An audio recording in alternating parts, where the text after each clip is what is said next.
Shabbat shalom, family. Welcome to Daughter of Yah Teaching Ministry. So do you remember when you were growing up and your parents would leave the house, and right before they would leave, they might leave you with a list of things to be done around the house, or a list of tasks or some things that they wanted to be completed, like to clean your room or to vacuum the carpet or to wash the dishes. And oftentimes they might leave you with a series of reminders, some final reminders to keep maybe your siblings safe. Make sure you be good. Make sure that you lock the doors. Don't open the door for strangers, or don't go outside the house without permission. I know that was a staple, when I was growing up. Make sure you're taking care of your little brother, your sister, if you have one. They always tell you, don't get into any trouble while I'm gone. Call me if you need me. Here's, the number. Then they hug you, tell you they love you. They say goodbye, and they'll tell you, I'll see you in a while. And so when they return, they expect for the house to not only be intact, but to have those tasks that they gave you, that list. They expect for that list, those tasks to be completed, to be finished. Okay. Those things that they, that checklist that they gave you. And so they're going to check when they come back. They're going to look around the house to make sure that those things have been done correctly. And if you obeyed, if you took heed to all of their warnings and their final reminders. And so via the unctioning of the Ruach HaKodesh, Daughter of Yah Teacher Ministry will now begin a new series on the final reminders that our Master Yahusha Messiah, the Apostle Paul, and just scripture in general, the final reminders that are given to believers for us to follow, for how we're to live, how we're to think, how we're to act in this final hour. And so before Yahusha, our Messiah, ascended back to the Father, and oftentimes in the Apostle Shaul, the Apostle Paul's writings and his letters, before he would leave, they both often provided several final reminders. Before Yahusha ascended back to the Father, he left final reminders for his disciples, and the Apostle Shaul in his writings, when he went to different congregations, he would always leave them with final reminders and count, which in these reminders that Yahusha would leave, or the Apostle Paul would leave, or just scripture in general was done so to counsel the believers and the followers on how to not only live their life, but how to run this race of salvation in a way that will allow them to be fruitful, in a way that will allow them to mature in the knowledge of our Messiah, and to show us how to endure and to remain steadfast. And so, having said that, our faith in Yahusha has to be firm and steadfast, and it has to be so firm and so rooted and fixed that no matter what comes our way, it will not be affected. Okay.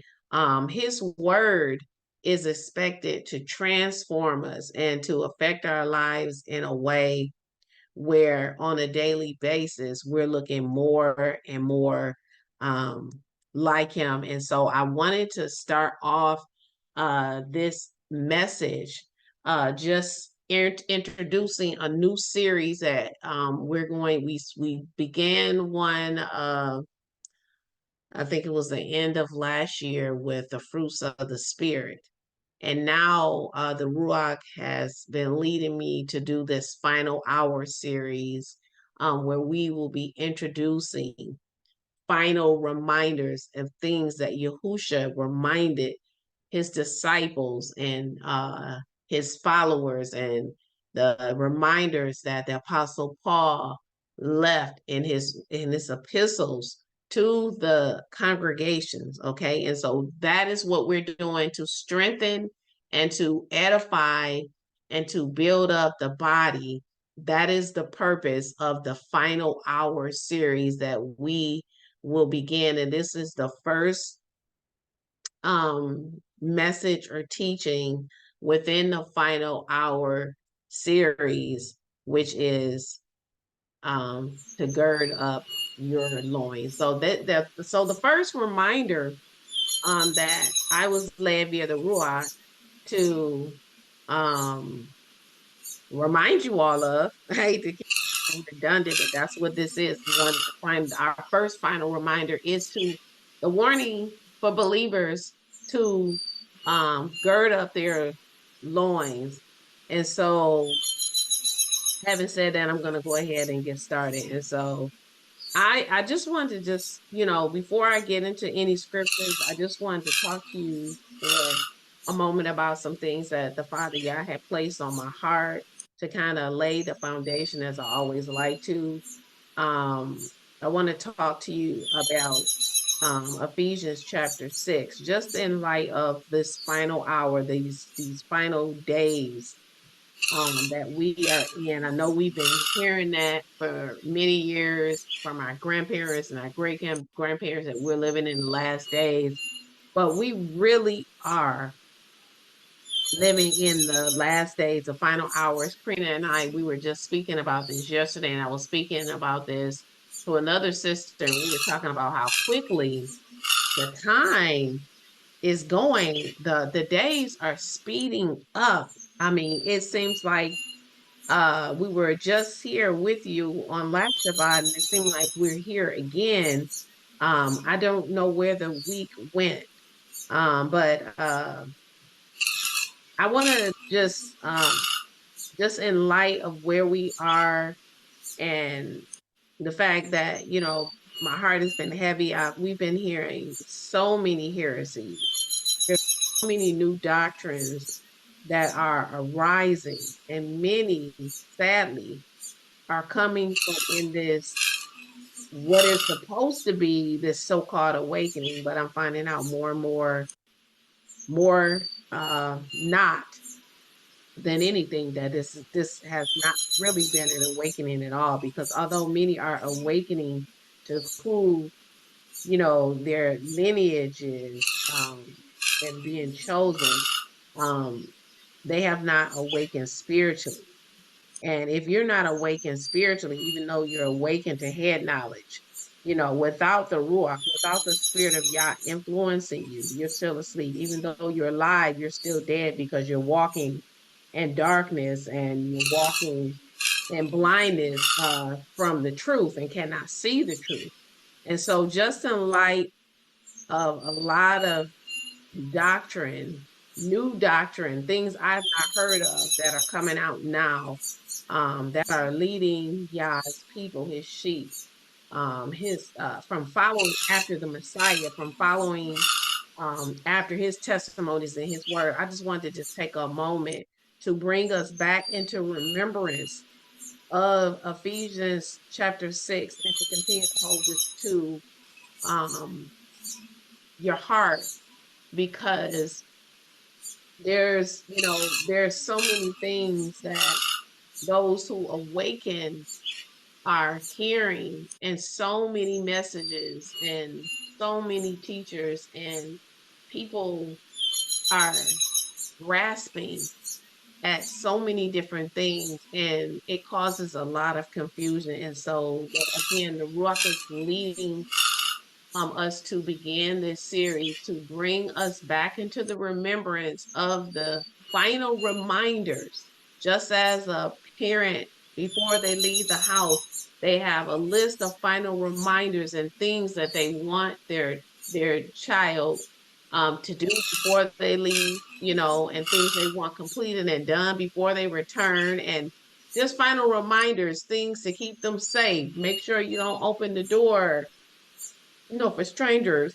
You know, make sure that you're doing the things that, you know, I've asked you to do. Here's a list, you know, vacuum the carpet, you know, just different things. All of these things, the final reminders they give you, and the things that our parents told us to do, these were things that they did to keep us safe and to make sure that we did not put ourselves in harm's way. And so in Ephesians chapter 6, it speaks of putting on the whole armor of Yah. And ironically, the very first piece of armor that we're told to put on in Ephesians 6 and 14 is the belt of truth. We're told to have our loins girded about with truth.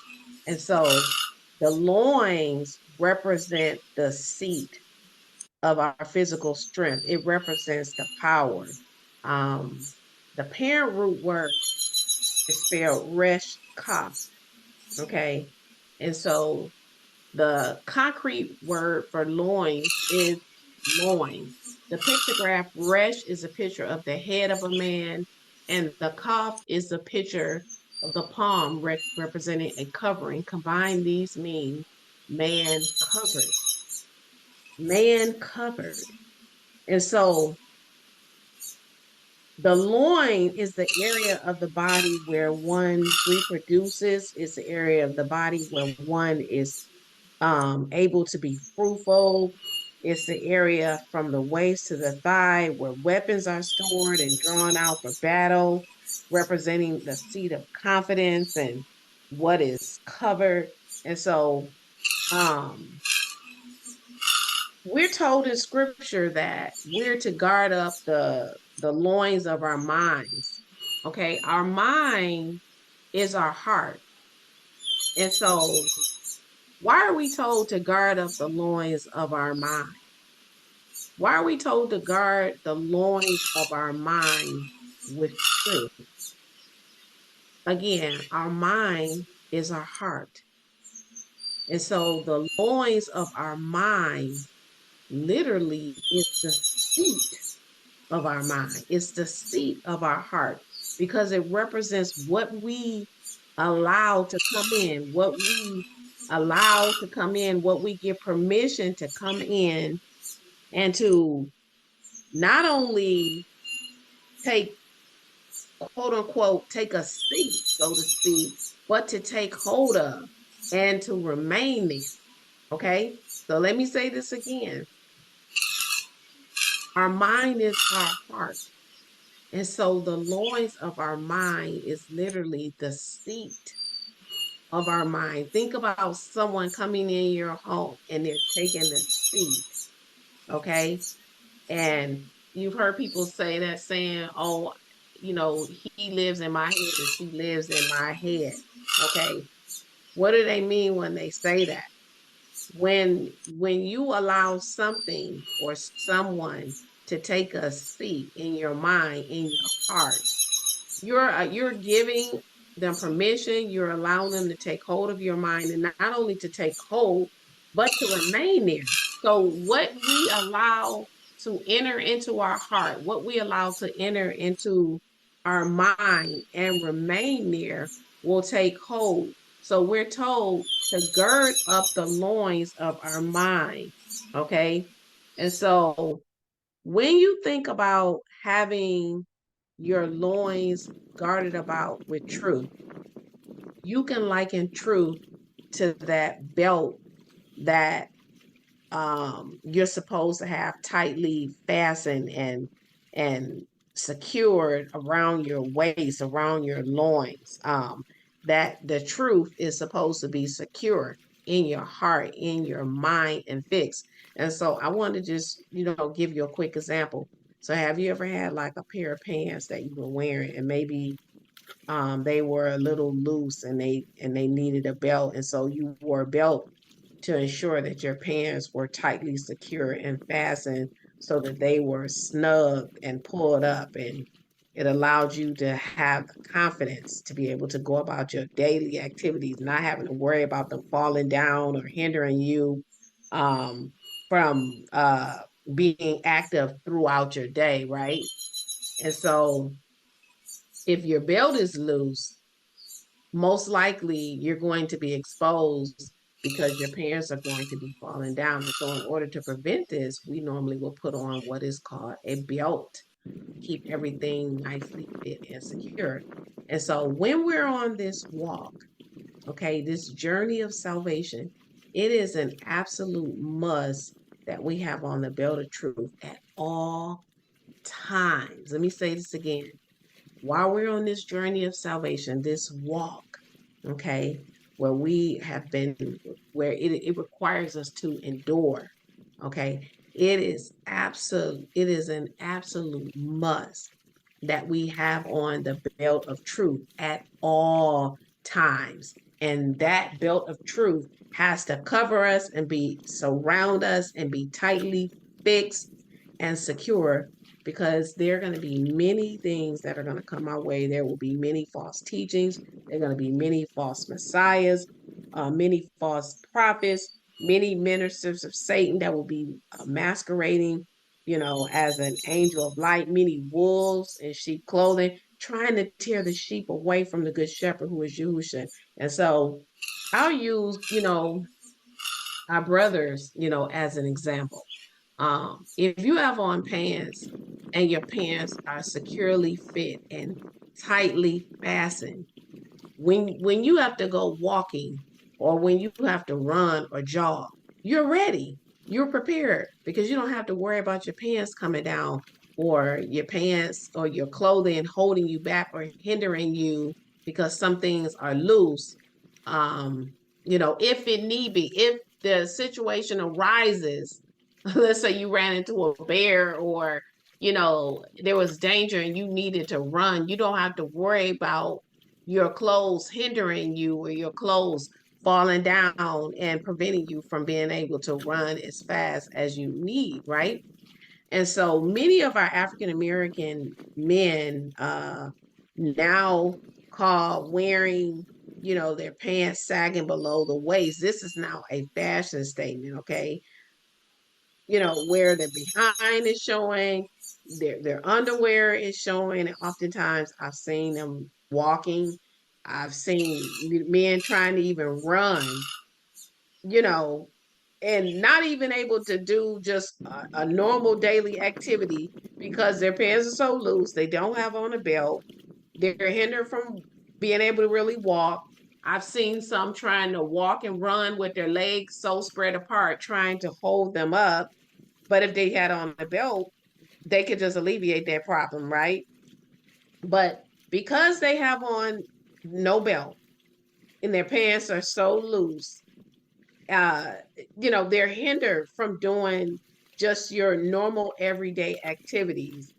And because they're spending the majority of their day, trying to keep their pants up, it doesn't free up their hands, to be able to do the things that they need to do, right?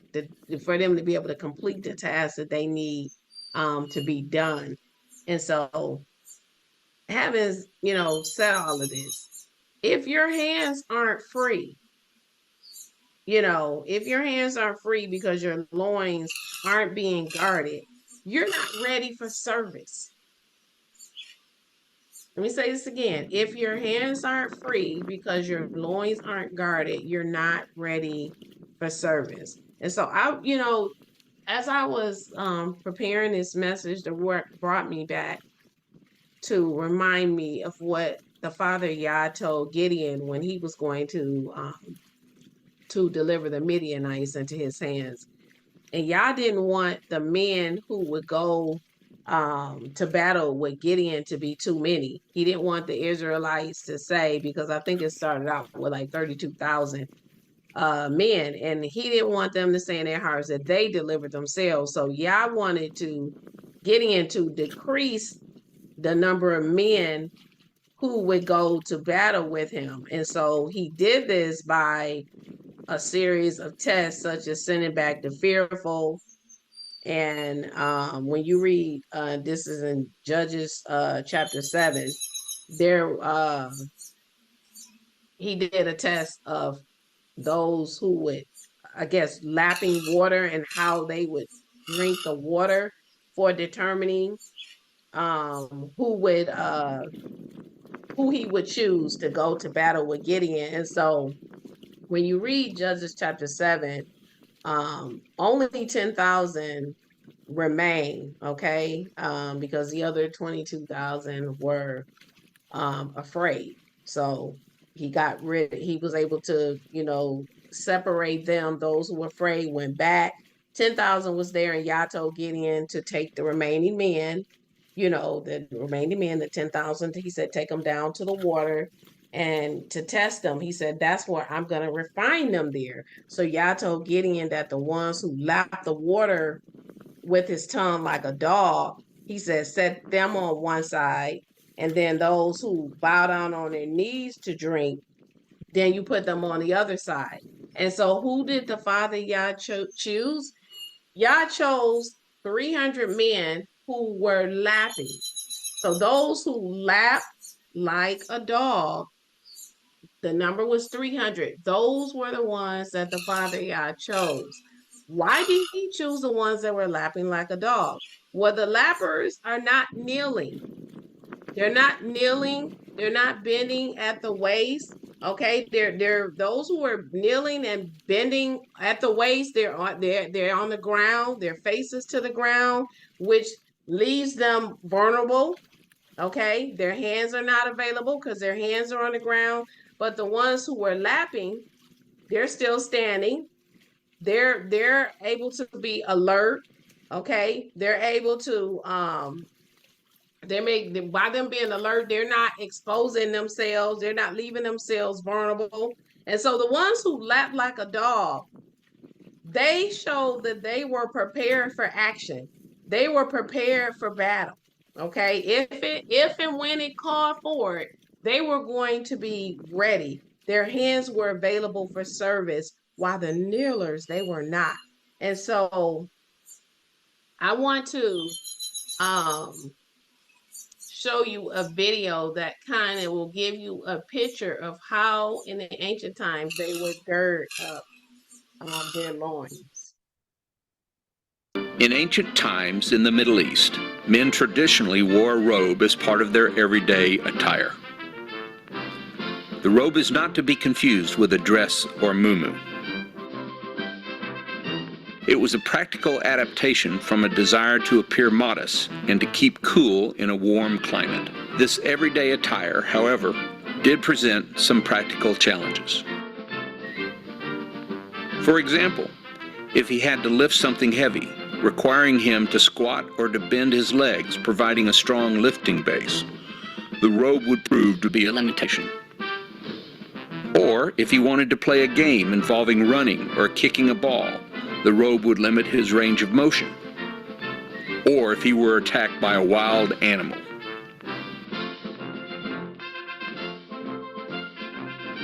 When he wanted to accomplish something difficult, these limitations led to the phrase, "Gird up your loins," or "Gird up your loincloth." First, a man would reach between his legs and grab the back side of his robe and pull it upward toward his waist. Next, the robe would be tucked into the man's belt, securing it. After a man would gird up his loins, he would have better mobility, like squatting to lift, running in place, kicking a ball, and standing in a wide stance defensive posture. Seeing a man who has girded up his loins was a common sight in the ancient world. Okay, so that was just a quick demonstration, great visuals to show you, they will all wear a tunic. Okay, both the men and the women wore a tunic, but when the men were ready for service or had to do work, they would gird up their loins so that it would not hinder them from being able to complete whatever task that they needed to complete. Okay, And so the concept of girding up the loins is not new. And you don't just see it in scripture in Ephesians chapter 6, verse 14, where we're told to gird up our loins. Again, this is the very first piece of armor that we're told to put on, to gird up our loins, to have our loins girded about with truth, with the belt of truth. And so we're going to go through just some scriptures. So even the Proverbs 31 woman, it says she girds her loins with strength and strengthens her arms. So what does this mean where it says that she girds her loins with strength and strengthens her arm? The Hebrew this Hebrew phrase, if I can just speak clearly, phrase, to gird up her loins mean that she dresses herself with strength. She is clothed with strength. We all know, if we've read about the Proverb 31 woman, where her husband does trust in her and her children. She's honored by her children and those in the community, the work that she does. And so because, of her clothing being strengthened, and because she is prepared and she is ready to endure, it says her arm is strengthened. So this represents her work. Her arm being strengthened, this represent the fact that she is prepared for work. She is equipped for service because she is covered. We know that she works, she's able to get the best deals. And so her arm is strengthened is because she carries the burden. She's up early, fixing, meals for her family. She's a seamstress sewing clothes. And so she oftentimes carries the load and the burden of many, and she does many good works. Okay. And so I had not really paid attention. I've read Proverbs 31 many times, and I had never paid attention that the Proverbs 31 woman also girds up her loins and girds up her loins with truth and strength and her work. And so now we're going to go to Elijah. Okay, Elijah, he's dealing with Ahab and Jezebel and the prophets of Baal. And so, Yah had promised, he had pronounced 2 or 3 year fast, not fast, but a drought, because the sons of Yasharel, they have been, limping between two opinions, following after Baal and trying to serve Yah, being lukewarm. And so Jezebel, during this time, she's killing all the prophets of Yah. She, said she was going to kill Elijah as well. And he's afraid, and Yah had to, ask him a couple of times, like, why are you running? Where are you? Not really concerned about like the location. Is like, you had a task and something that I gave you to do, and he's running. And so the children of Yasharel, they have forsaken the covenant again. Okay, once again forsaken the covenant. They're following after Baal. And so he is pronounced a drought of no rain. And so Elijah's trying to prove to the sons of Yasharel that Yah the Father is the one and only true Elohim. Okay. And so Elijah proposes a challenge for them to be able to choose. He said, how long are you going to go between two opinions, And so Elijah prays for Yah to show up, and he makes I think he makes a burnt offering, and it is accepted by the Father Yah, and then they all bow down and say, okay, he is the one and only Elohim. And so he is praying for Yah to move for his great name's sake, that they will believe me if you allow it to rain. And so and we just got finished talking about 70, like when you swear, that literally means the 7 year cells. like you're literally sevening yourself. And so it took 7 times, going back 7 times, in the 7th time, it got dark, got cloudy, and then the rain finally came down. And we see here that in 1 Kings chapter 18 and 46, it says, and the hand of Yah came upon Elijah. And then it says he tucked his cloak into his belt and ran ahead of Ahab all the way to Jezreel. And so when this is happening, it kills all of the prophets of Baal, all of just Jezebel's prophets. He kills them. And so now she's saying, she's coming after him. So he's on a run. And what does he do? He tucks his cloak into his belt. It tells us in 1 Kings 18 and 46. Let me read this again. And it says, and the hand of Yah came upon Elijah, and he tucked his cloak into his belt and ran ahead of Ahab all the way to Jezreel. And so what does that mean? So there's some other versions when it says he tucked his cloak in. What does it mean? It means the other version says he girded up his loins and then he ran. It says he tucked his robe into his belt and ran. Another version says he bound his loins and he ran.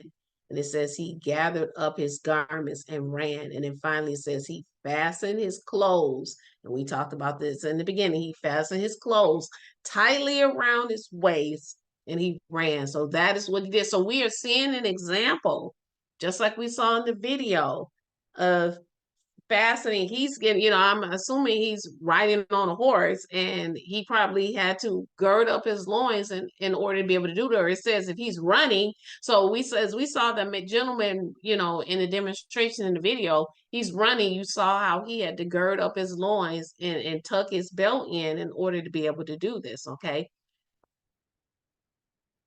And so Job is questioning Yah, about his suffering. And I had not paid attention in Job. So we're going to read Job 38, 1 through 6. And he has a very interesting way he responds.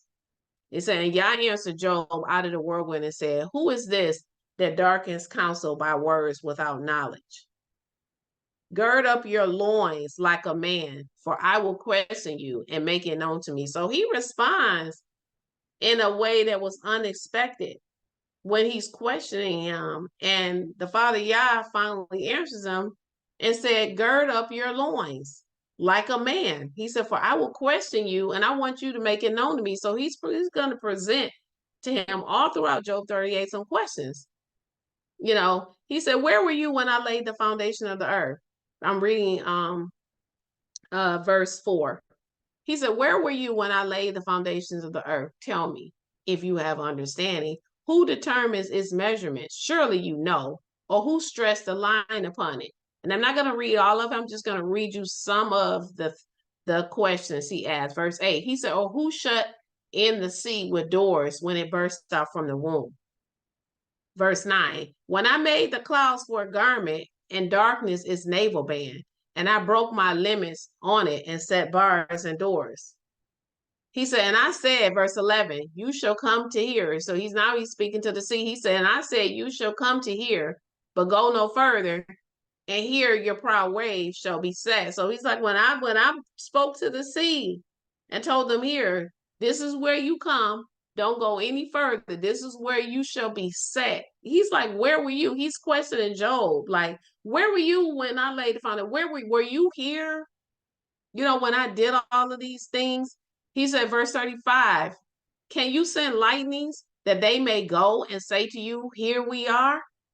Can any of us send out lightning and send for someone, like you send for your child and you call for your child and they say, here I am? He said, can you say that to lightning, and that you can go and say that and they can come to you and say, here we are? He said, he asked Job, he said, who has put wisdom in the inward parts, and who gives understanding to the mind? And so when Job was questioning the Father Yah concerning, everything is going on, he got an answer that he didn't expect. He was told to gird up his loin. He was told to gird up his loins. That's how he answered him when he questioned him. And then the Father Yah gave him a number of questions. What this taught me is the scripture tells us that his mind is not like our mind. His thoughts are not like our thoughts. So a lot of times we go through things and we're wondering, why am I going through this? Why is this happening? And that's us in our own way trying to understand, the purpose for the things that we're going through. But all things work out to the good of them who love Yah and are called according to his purpose, right? And so let's talk about this belt of truth. Now we're going to go into some scriptures. Today's message is not a long message. This is just a final reminder. This is the first of it to guard. We're told that first piece of armor, we're told to guard our loins about with truth, that belt of truth. Have it firmly fixed, tightly secured around us, covering us, okay? And so I want to read a couple of definitions for belt, okay? Not for belt, but for the word to gird, okay? So I want to read a couple of definitions for gird. It means, so the first one means to press, to gird, as it says, to gird your loins. That means to press. That's the action of the word, okay? Is to press, okay? Something that is stored by being wrapped up tightly, a belt or a waistcloth that is wrapped around the middle tightly. To wrap around tightly, to store up something in a safe place as if bound up. This is how we want to have truth that is stored up in us, in our hearts, in our minds, which is a safe place. It means to bind, a tight wrapping around something. So to gird, another definition for to gird, is a tight wrapping around something, to bind up something. Also to saddle as a binding. And it says to gird, the action word for to gird your loin around means to bind. Okay, the abstract word is a belt. A sash or a belt is bound around the waist for attaching weapons. A piece of cloth is brought from the front to the rear to make a loin cloth.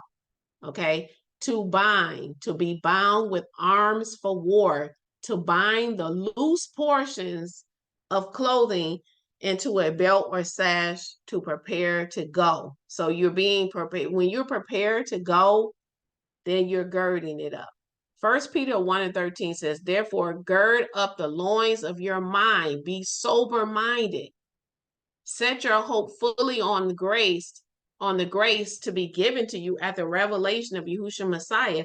And so we are being called to be sober-minded, not to be drunk, not to be high, not to have our mind filled with filth and things that clutter up our heart and our mind and keep us distracted, where we are now loosening ourselves from the yoke, from being yoked to Yahusha, from being yoked to his truth, because he is the way and he is the life. He's the truth and he is the life. He's the way, the life, and the truth. No man comes to the Father but through him. So he is our truth.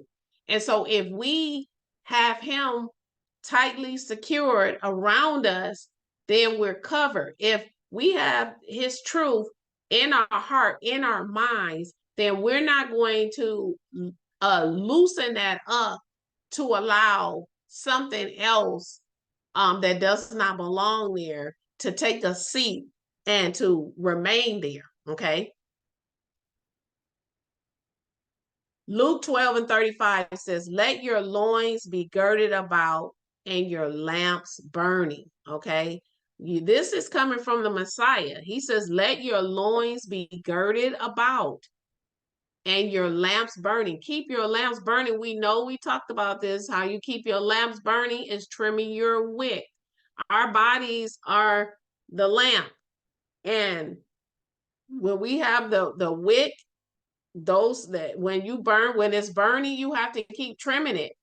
That represents sin and anything else that we have to leaven in our lives, things that we need to get rid of, anything that would keep the light from burning. We want to trim it and cut it off, okay, and remove it. So when it says let your loins be girded about and your lamps burning, in context, this means to be prepared.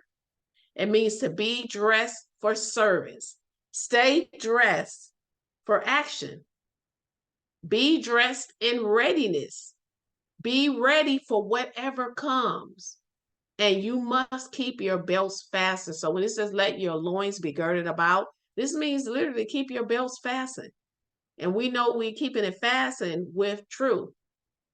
Because Yahusha is the way, he's the truth, and he is the light. And to keep your lamps burning.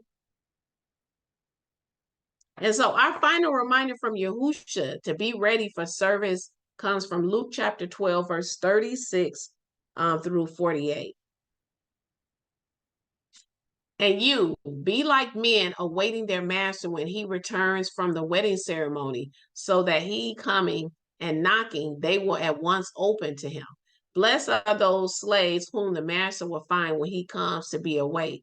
Truly, I say to you that he will gird himself. What did Yahusha say? Truly, he said, I say to you that he will gird himself and he will make them recline. And coming up, he will serve them. And if he comes in the second watch, or if he comes in the third watch and finds it so, blessed are those slaves. So when he comes, he's not going to delay. So it doesn't matter what shift, when people are watching at night, if you're anticipating the bride is watching, you want to be alert. Okay. So the night watch is the time when most are asleep. We're not going to be asleep. We're watching and we're waiting. And that waiting and watching doesn't mean that we're not doing anything, because waiting means that you are preparing yourself. Okay, you're preparing yourself and you're keeping yourself ready. Like they say, stay ready so you don't have to get ready. You're prepared and you're waiting, so that no matter what watch he comes in, second, third watch, you're there, you're ready. Okay, and blessed are those slaves, Yahusha said, verse 39. But know this, that if the housemaster had known the hour that the thief is coming, he would have watched and he would not have allowed his house to be dug through. Verse 40, and you then be ready, for in that moment you don't expect that the Son of Man comes. And Peter said to him, Master, do you speak this parable to us or also to all? And the master, Yahusha, said, who then is the faithful and wise servant whom the master will set over his house servants to give the portion of his food in season? Verse 43, blessed is the slave when his master comes and will find him doing so. Truly, I say to you, he will set him over all his possession. But if that slave should say in his heart, my master delays to come, like a lot of people think, well, I got time. Well, I'm not ready yet. You don't know when he is returning. Okay. He said, if that slave should say in his heart, because like we talked about in the beginning, before your parents leave, they give you a list of things that they expect to be done, tasks to be completed. They give you final reminders. Make sure you be good. Make sure you take care of your little brother, your sister. Make sure you give your brother a little bath, or make sure, you don't open the door. They give you all these different things for you to take warning, to keep yourselves, safe, not allowing intruders to come in, not answering the phone, if something happens, all of these things. So when Yahusha left, he left many final reminders to the disciples and also to us. The apostle Shaul Paul did the same thing to the congregations. He left final reminders, things for them to remember before he left. Okay. And so Yahusha is saying in verse 45 that if the slave or the servant says in his heart, my master delays to come, and should begin to beat the men's servant, so and the female servant. So that means you're not taking care of the body, the sheep. And then you begin to eat and to drink and you being drunk. Now you're not. What did he say? That we're to guard up the loins of our mind, that we're to be sober, right? So if you drunk, you're not sober, right? If you're mistreating the people that he gave you to be a steward over, is that you're not taking care of what he has placed, within your care. Verse 46, and the master of that slave, he will come in that day in which he does not expect. Have you ever had growing up and your parents left you in charge and then they came back before you thought they were coming back? Well, he says it's gonna be, and he's telling us it's gonna be in an hour that he does not expect and in which you do not know. And then he will divide him and he's gonna put his portion with the unfaithful. So you're gonna be your portion, if Yahusha has told us what he expects from us, and we have been, all of us as believers have been given final warnings, expectations, and things in his word that he expects for ways to live, how to act, how to treat one another, how to carry ourselves, all of those things. In this final hour, we're expected to be living them out, because we do not know. If we're doing these things, that shows that we are waiting, because we're submitting our will and our way to him, not only how we carry ourselves and honor his word and submit and yield and obedience to scripture, but also showing that how we treat one another in this hour when we're bearing fruit. All of these things, you're showing that you're waiting, that you expect that he's coming back. We don't live our lives in willful sin as if we are not waiting on him. Only those who do not know him and do not love him are living their life like they like he's gonna delay, like they don't believe that he's coming back. But when you are preparing for a wedding, you patiently wait and you eagerly anticipate that day, and you prepare all the way up until that time.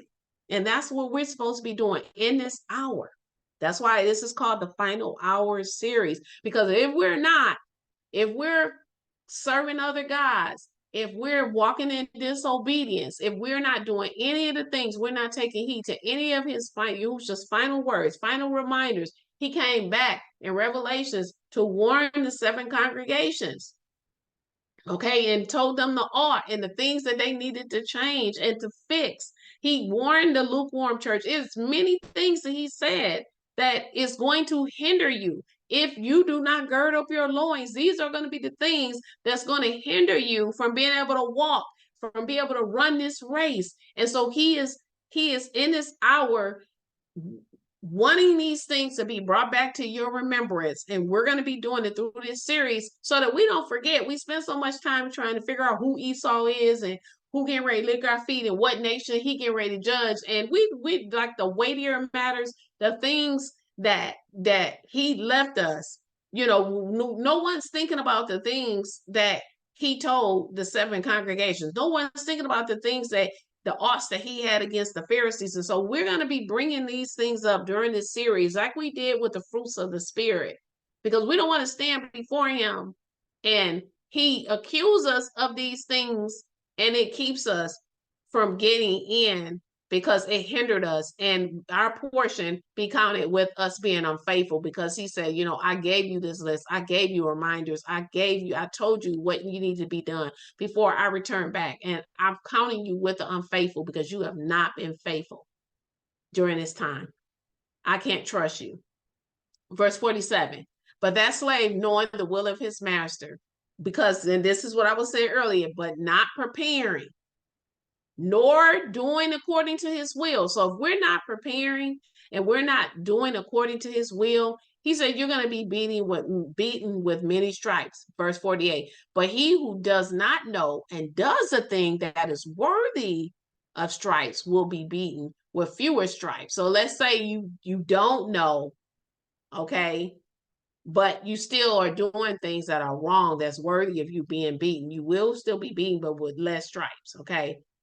For anyone who is given much to him, much is required from him. And to he whom they have committed much to him, much more will they require. It's saying so many people want to be, I want to be a pastor. They want this leadership role. I want to be a teacher and I want to be an elder and they want to do all of these things, but they don't realize with more, the higher the calling, the higher, the more accountability. Okay. That's why he says not many people should desire to be a teacher, because you're going to be held with stricter judgment. I walk in fear of that. I do. I walk in fear of that. I would rather stick to what he said than to start going off and trying to be so deep with all the mysteries, and then I'm leading his sheep astray. If anyone is given much to him, much is required. Okay? To whom much is given, much is required. To whom they have committed much to, if he's committed much to you, if he's entrusted you with a lot, he's going to require more at your hand. It's not a joke. And at midnight, a cry was heard. Behold, the bridegroom is coming. Go out to meet him. And so we will not know when this time will be. All we do know is what he has told us.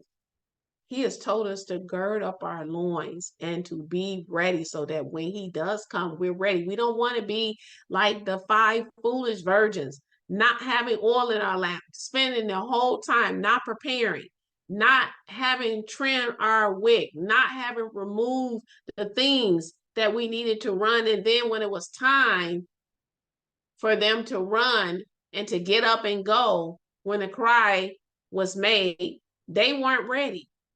They weren't ready. And so we are at that midnight hour. We are at that midnight hour. Romans 13:11 said, and do this, knowing the time, that it is already the hour for you to awaken from your sleep. For now, salvation is nearer to us than we believe. And I can feel it. I can feel it with everything in my soul that we are in this hour. We are in this hour and time is speeding up.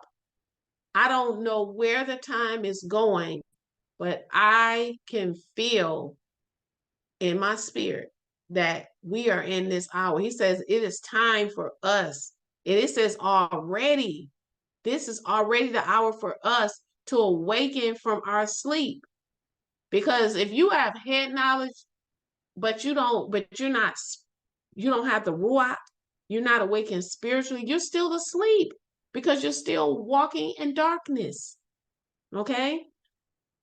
It says for salvation, Romans 13:11 says, and do this, knowing the time, that it is already the hour for you to awaken from your sleep. For now, salvation is nearer to us than what we believe. It's closer to what we believe. It really is. You look at the world and what's going on, you can see it. Revelations 1:3 said, blessed is the one reading and those hearing, Shema.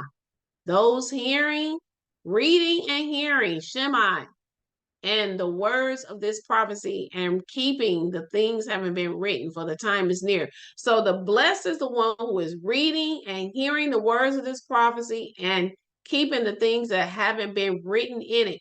Stick to what is written. You are blessed if you not only read, it's the one reading and the hearer and the doer of the word. The reader, the hearer, and the doer. The one who Shema, okay, who obeys, who responds.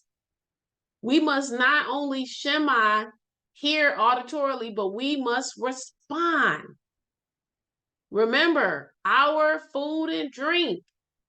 Our food and drink is to do the will of the Father. That is our food and our drink, to do his will, because the time is near. And so I want to show you another video. Why is Yahusha telling us to guard, to gird up our loins with truth and to gird up the loins of our mind? The basic clothing for both men and women was the tunic.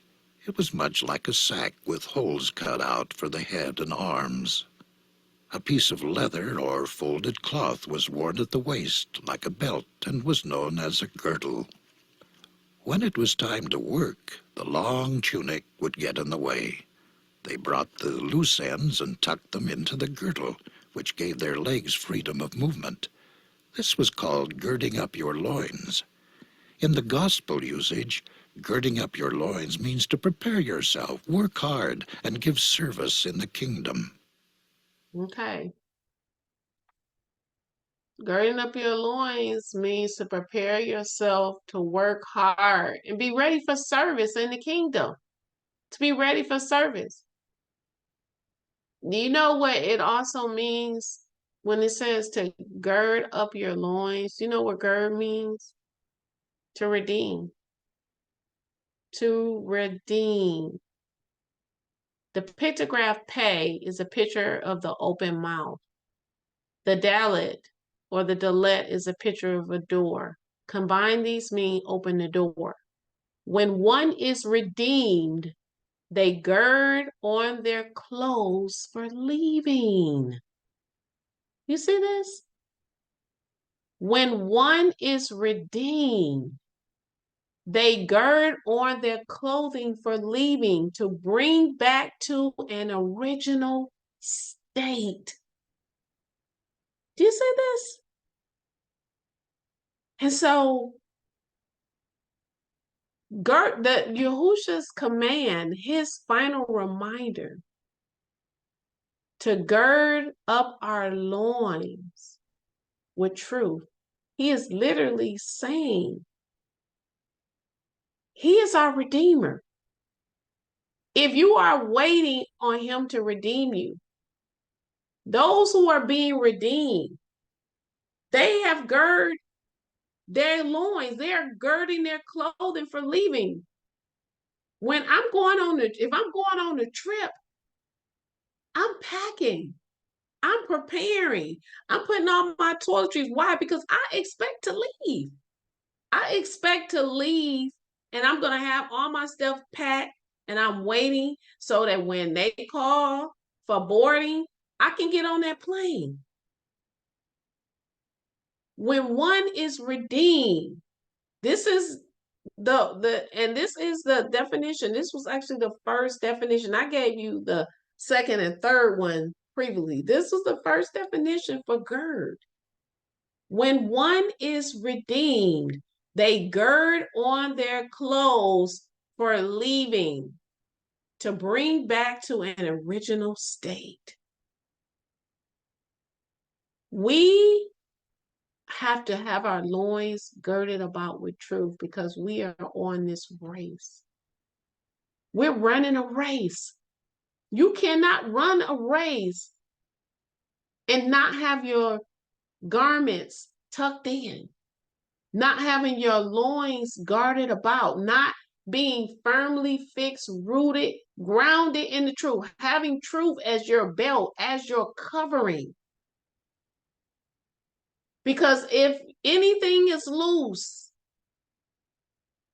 you can't run. If I got on a loose pair of pants or a dress or anything that's too loose and I gotta be trying to run, if danger comes, if a bear comes, if a dog is chasing me, or just whatever the case may be, and I need to move quickly to safety. How can I do that if I have too many things that are weighing me down?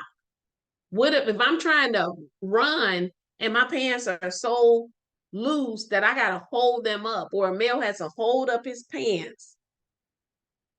And he's spending so much time trying to keep his pants up because he doesn't have a belt on. He can't run properly. We cannot afford to have, now is the time to tie up all loose ends. That's what I'm being led to tell you right now. Now is the time to tie up any loose ends. There is no way you're going to be able to run this race. And some people are going to have to get left behind because this is not a walk or a race for the for those who are afraid, okay, for those who need validation from men. This is not the race for the faint-hearted, for the cowardly. If you are not ready to gird up your loins, you are not ready for service. You are not ready to be redeemed. And so this is the first message in our series, our final hour series. The first one that the Ruach led me was to Yahusha's reminder to his disciples and also to his body of believers to gird up your loins. So since you can come on in. Hallelujah. What a wonderful final hour series on Gird Up Your Loins. I love how you started out, sis, just talking about, just how a parent is with their children before they leave out, and how they give orders on what they expect, a child should do before they leave, and what they expect to be done when they come back, Yes. And so I love that analogy that you used, and just going into just giving a clear understanding of loins and how it represents the seat of the heart, and and just going over those definitions. And I love how you brought in Gideon, and just showing how the belt of truth is, supposed to be securely tight at all times, but just showing how Yah selected the men for battle. Right. That test, those that lap and those that kneel or bow, because they were on the ground, so your hands is not available. You can't see what's behind. Like you got your face to the ground. You're not ready for service. Absolutely. You don't left yourself vulnerable. But those who were standing up and taking the water and lapping it with their hand, you were able to be alert and look around and see. You know what I'm saying? Yes. And watch. Mm-hmm. And that really. So that was basically his test to see who's your mindset. Yeah. For war. You know what I'm saying? Who he could really trust for war. Right. And dropping the ball. Process. Right. Exactly. Yeah, but that was a real good example, because when you showed the video of the men girding their loins in both videos, you could see how if it's not girded, then it will be harder for you to maneuver if you were to pursue, or when you're battling at war. You know what I'm saying? So that was those two videos really stood out, and really showed how important it is to gird your your loins. And then just going over the prophet Elijah, and and showing Yah's power when it was a drought, and the rain that how he went 7 times to Yah, and in prayer, and then finally the rain. And then Job. I think he said one of his men, Job, and the Proverbs 31 woman, Yes, and the Proverbs, yes. That was really, like you said, like I really didn't, see the girding of the loins in that, but that stood out to me, like her dress, was the strength, she was strengthening herself. She represents ready for work, and she carries that burden for her family. And just going into what it means to truly gird your loins with the belt of truth. Just be prepared, be dressed for the service, stay dressed and ready for action. And it has to be the truth, because there's so many new doctrines, heresies, so many people coming out with so many different things now. It's even I'm talking about in this awakening that are Oh yeah. leaving Oh yeah. many of God's people asleep. And I'm going to tell you something that the Father told me years ago when someone was going back and forth with me about a specific topic, and the Father Yah said, I have revealed the road of life to you. He said, those things you've learned and seen and heard in me, he said, continue in those things. And that is what I am saying. Do Yeah. not be rooted and grounded in people. Yes, you may watch YouTube ministries and listen to people who may seem like they're very knowledgeable, but remember, at the end of the day, they're not Yah, they're not Yahusha. I Yeah. don't want you following me. I need you following the word. We're Absolutely. leading you to Yahusha. We're leading you to scripture. Follow him. He didn't say follow a person. If you see Yeah. somebody, hear someone coming out with some new doctrine, don't just be so quick to loosen your belt of Mm-hmm. truth and Mm-hmm. then take in something else, because now you taking in something else with the truth. Anything that's mixed in with that becomes a lie. A little bit of leaven, he just does what? Leaven the Let whole the lump. whole So stay yeah. rooted and grounded in Yahusha, in the truth of his word. And test, he said, test all things. Test the spirit to see Yeah. if it be of Yah. Mm-hmm. Test it. A lot of people are being led astray and they're going off in this awakening. And this is Yeah. a reason why I've never followed in these camps. Stay rooted in the word. That Absolutely. that belt of truth, and keep it tightly fastened, and don't loosen it for anything or anyone, and test everything. Absolutely. Okay? And so, having said that, may Yah bless and keep thee. May he make his face shine upon thee and be gracious unto thee. May he lift up his countenance upon thee and give thee peace. Shabbat, shalom. I pray you all enjoy the rest of your Sabbath.